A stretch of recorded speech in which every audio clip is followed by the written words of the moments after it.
Most காமனாக இந்த 3 reasons தான் வந்து போஸ்ட் ஆப்ரேட்டிவ் பேஷண்ட்ஸ்க்கு காம்ப்ளிகேஷன்ஸையும் ரெக்கவரியை டிலே பண்ணுறது அப்படின்னு சொல்லிட்டு நிறையா ஸ்டடியில் வந்து ப்ரூவ் பண்ணியிருக்காங்க. Hi, I am doctor Vikram, general surgeon and assistant professor.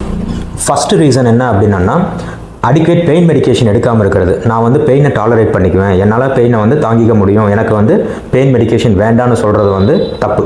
So ஏன்னா பெயின் அதிகமாக இருக்கும்போது பேஷண்ட்ஸ் வந்து நான் மூவ் பண்ண மாட்டாங்க. நீங்கள் மூவ் பண்ணாமல் அப்படியே இருந்தீங்க அப்படின்னா அதனாலேயே நிறையா காம்ப்ளிகேஷன்ஸ் வந்துடும். ஸோ பெயின் மெடிக்கேஷன் எடுக்கிறது போஸ்ட் ஆப்ரேட்டிவ் பீரியடில் வந்து தட் இஸ் ஃபைன்.